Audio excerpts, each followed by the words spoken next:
Hi, and thank you for joining today's show. My name is Lydia Chivere, and I'll be doing a walkthrough of Social Security's disability application online, also known as SSDI. We pay disability benefits through two programs, SSDI and the Supplemental Security Income, also known as SSI. The non-medical eligibility requirement for each program is different, but the disability definition is the same for both programs. The Social Security Act defines disability as a person who cannot work due to a severe medical condition that has lasted or is expected to last at least 1 year or result in death. And the person's medical condition must prevent him or her from doing substantial gainful employment, including work that he or she did in the past, and it must prevent the person from adjusting to other work. SSA does not pay a partial or temporary disability. You may be able to file online for SSI at the same time you file for the SSDI application. There are 3 key pieces to complete the application process.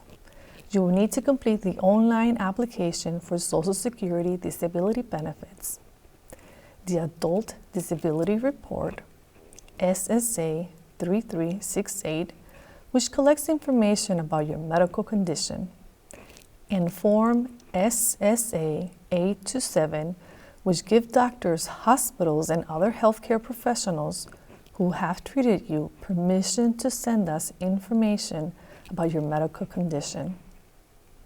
You may be required to complete additional forms if your medical records do not have enough information or if working. To file for disability benefits, you can go online at www.socialsecurity.gov. You can also call 1-800-772-1213 to schedule an in-person or telephone appointment. Please know that effective January 6, we will require customers to schedule an appointment for services in our field offices. We are implementing this change to reduce waiting times. I want to clarify that we will not turn people away if unable to make an appointment or in need of our assistance. Now, if you take a look at our homepage, you can go to the Benefits tab and select Disability from the drop-down menu. From there, you will see a Learn How to Apply button with information on who can get disability, what you could get, working while disabled, and what you need to report. Before you start the application, we recommend that you take a moment to gather the information you need to complete the application process. You can review the Disability Starter Kit in our website. To apply online, the applicant must be 18 years old or older and agree to the terms of services. The disability application can take between 1 to 2 hours to complete. The benefit of filing online is that you can complete the application at your own pace and time, as you're able to save it and return back to the saved application to complete it. Friends, family members, or a third-party organization can file a disability application on someone's behalf.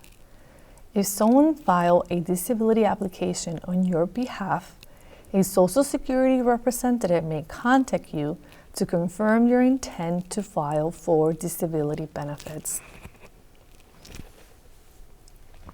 We ask that you take your time to complete the application thoroughly and to double-check that your contact information, such as phone number, mailing address, and email address, are accurate and up-to-date to prevent unnecessary delays. I want to point out that we have a 5-step evaluation process to determine if a person is disabled under the Social Security Act. Among the many things that we consider to determine if the person is unable to perform other type of work is the person's age, education, and work experience. Being unable to communicate in English is not a disability in itself, but it is a factor that may increase your odds of approval for disability if you are disabled and unable to work due to a medical condition. We provide a re-entry number in the event you have to stop the application process or something causes you to exit the application. The re-entry number is to avoid having to start a new application. If for any reason you lose your re-entry number, you can recover it by opening or signing into your My Social Security account. When filing for disability benefits, you should list all medical conditions that limit your ability to work.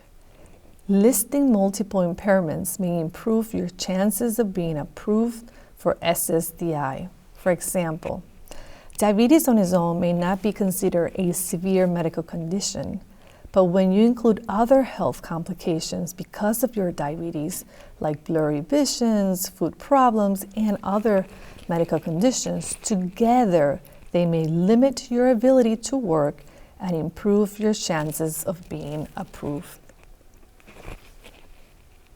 There are no limits on the number of conditions you can list, so you can list as many conditions as you have on the application. We recommend you provide a contact person who can advocate on your behalf in the event you become unable. This person can be a friend, a family member, an attorney, a paralegal, or an advocacy group. It is important that you provide us with all the doctors, hospitals, or clinics you have visited for the disabling condition you're filing benefits for. We will request your medical records from the doctors or hospitals you provided to us on your application. We will use the information available on your medical records to determine if disabled.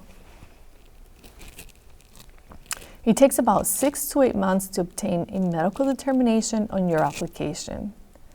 However, we may be able to process your application faster if you can provide us with the names and addresses and phone numbers of the doctors, caseworkers, hospitals, and clinics that took care of you, and including the dates of your visits, names and dosage of all the medicine you take, including copies of medical records from your doctors, therapists that you already have in your possession, as well as lab and test results.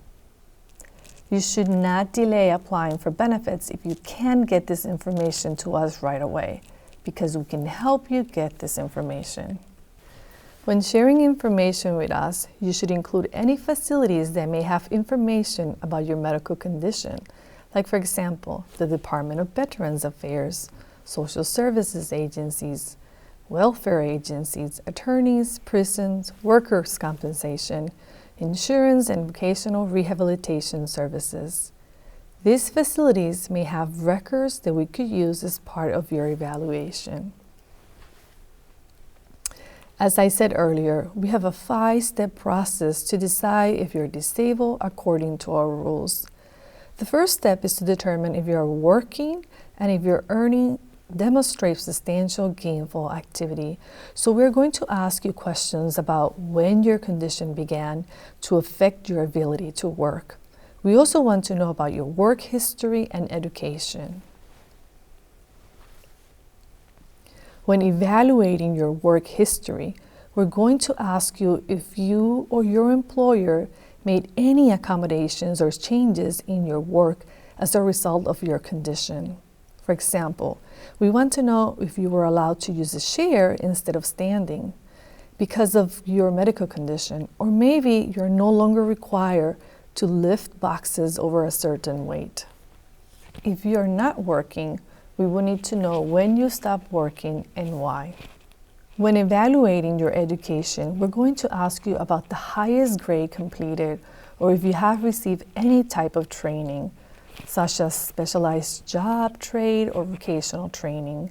Remember, the more information you provide to us, the faster we will be able to make a determination on your application. So you want to include as much information as possible.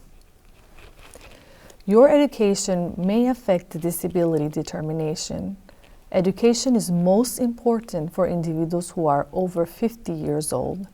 The rules assume that older individuals who cannot perform their past work because of physical and/or mental limitations will have the hardest time adapting to new work given their age. With that said, just because you have an education doesn't necessarily mean that you can perform skilled work, especially if the education is so far in the past that it doesn't affect your ability to work at the present. As part of your education, we want to know about your literacy level. So we're going to ask you about your ability to read and write on your preferred language. Again, we recommend that you provide as much information as possible on your medical condition. We even provide a section where you can include remarks.